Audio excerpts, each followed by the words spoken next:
Hello everyone. In this alternate history scenario, I'll discuss a situation where George Orwell and J.R.R. Tolkien collaborate to assassinate Hitler in 1934, how George Orwell and J.R.R. Tolkien experienced war, how that influenced their thinking and writing, and the point of divergence which lead up to them assassinating him.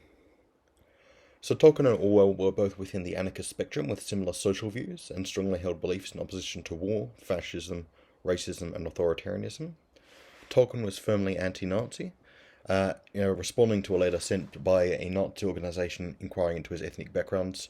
He expressed admiration for Jewish people's craft and skill, and expressed that he was sorry or regretful that he did not descend from them, but felt that the feelings and psychology revealed by the letter made him feel like he would soon feel cause to stop feeling proud of his Germanic heritage. Later on, when he fought in World War One, in the Battle of the Somme against the Germans, and also attempted to serve in World War Two as a codebreaker, which he took a training course to do, although he was later deemed unnecessary. And I think he expressed his experience of World War One very strongly in his books of The Lord of the Rings, where he talks about how evil arises. I think it's a fact that he expresses his experience of World War One very strongly in his books of The Lord of the Rings.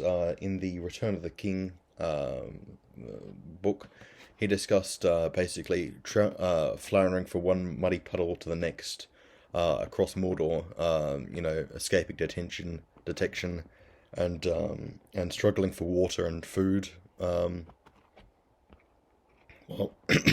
Basically across a hellish landscape. So my interpretation of the themes that he expressed in his books of The Lord of the Rings are that evil rises, and the best path to defeat it is to go directly to the heart of the problem and destroy it, as the Fellowship did. Impotence and blind trust in other people to solve out problems which threaten you and other people will only result in those problems crushing them and going on to crush you. The Return of the King makes the point repeatedly that if the forces of Sauron are allowed to conquer Minas Tirith, the most powerful fortress, then they will go on to conquer the rest of the Middle-earth easily, which would include the Shire.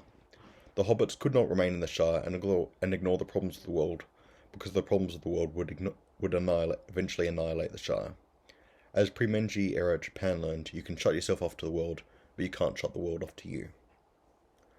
Orwell was similarly very firm anti-fascist, anti-racist and socialist, or sort of anarchist, volunteering to fight against fascists in the Spanish Civil War, because of his mindset that if every civilized person killed one fascist, then they would soon be extinct.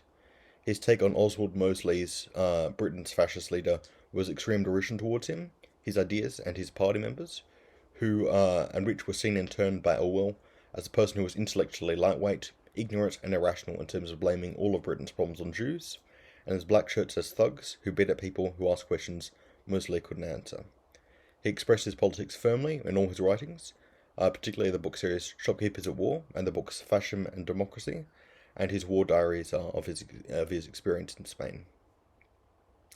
So the initial divergence in this timeline is that in 1933, at a neighbourhood party held in Oxford Street, Tolkien had an intense conversation with his neighbour Erwin Schrödinger about his experiences in Nazi Germany, and the book burnings, anti-Semitism, and extreme nationalism that Schrödinger experienced over there. Schrödinger's honest recounting of his experience there affected Tolkien deeply, and caused him to look more determinedly at the route Germany was taking, with interest and concern. So Tolkien, shocked by this conversation, went on to publish a fiercely anti-Nazi tract in an Oxford University newspaper, and organised a student and staff-led anti-fascist intellectual movement, which was attempting to reclaim Norse and Roman iconography, of which he was quite fond, from Nazis and Nazi sympathisers, who were attempting to appropriate it at this time. So these efforts attracted enough attention that he became interesting to what could probably loosely be termed the International Anti-Fascist Front, and he was invited to one of their meetings. Here Orwell and Tolkien met. Orwell, who at this point was desperate to do something to stop the fascist creep, stated that the only way to build up a build-up of strength in Nazi Germany and the triggering of another war in Europe would be to assassinate Hitler. Tolkien, after some hours of talks, was convinced of this and swore a compact with Orwell to kill him. To do so, they decided to target Hitler at his house called the Berghof in Berchtesgaden Alps. The initial plans agreed to at before they left was to holiday with John Waith, who the Labour-aligned John Marchand knew, and find a favourable position to snipe him on the balcony of his house. As the pair arrived at the area in question, the security measures around the house were deemed too difficult to successfully assault in a conventional manner.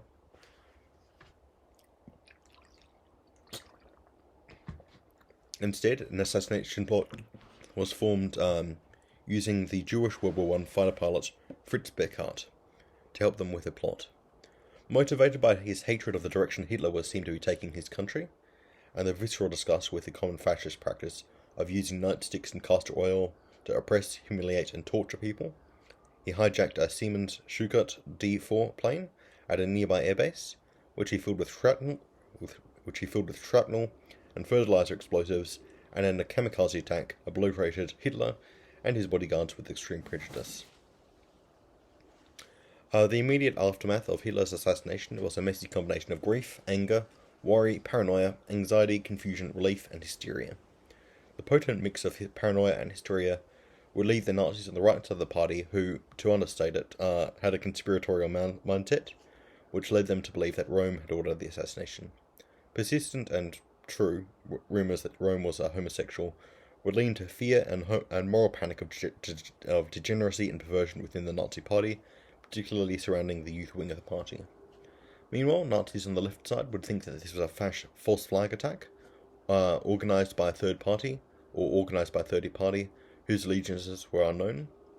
The rift between the left and the right of the Nazi party would only deepen and spill into violence.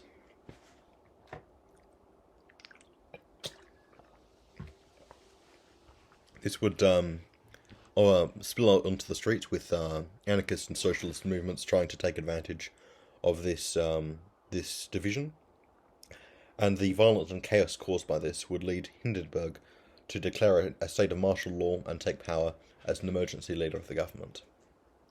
As Chancellor and President, Hindenburg went on to crash down harshly on the Nazi Party and brought the loyal sector of the military into Berlin to maintain his grip on power.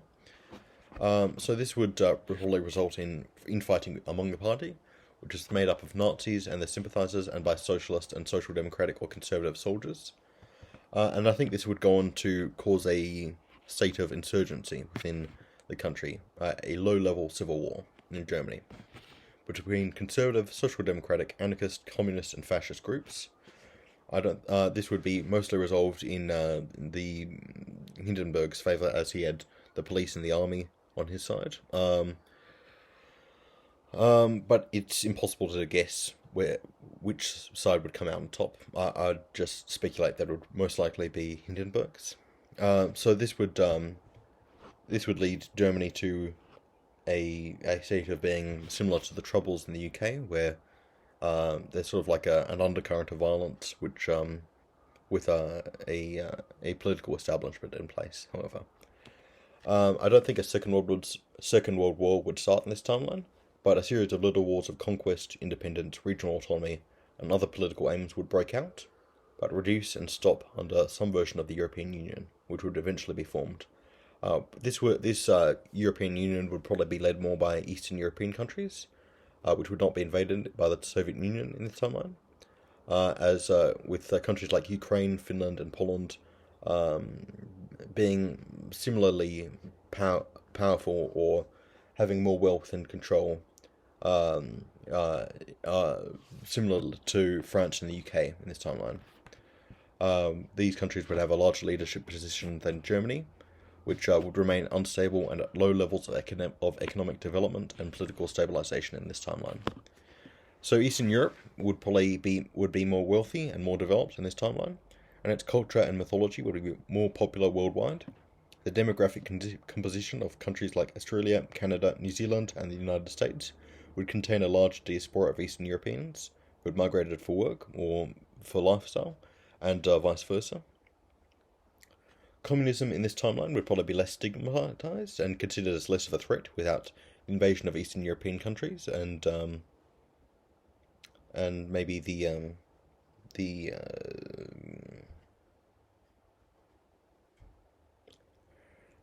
But it's likely that the Japanese would still attack China in an attempt to conquer their territory, and a communist revolution would still take place. It's unclear whether the nationalist or the communist would come out on top in this timeline. So I think a Cold War would probably be developed, but it would be at a lesser simmer, as the Soviets would control less territory, and be less scary to Americans. Nuclear weapons would probably still be created in this timeline, and the destructive capacity would be known to the world via nuclear tests, but they would be less scary, as they would be used in the bombings of Hiroshima and Nagasaki, and be seen as like a weapon which is so powerful and so obviously dangerous that no one would ever use it in war, but is there as like a deterrent. In terms of where other countries would be and how this timeline would shake out in the far future, I've decided not to speculate because I don't find it that interesting. Thank you for listening. But I'm very happy for you to speculate in the comments. Thank you for listening.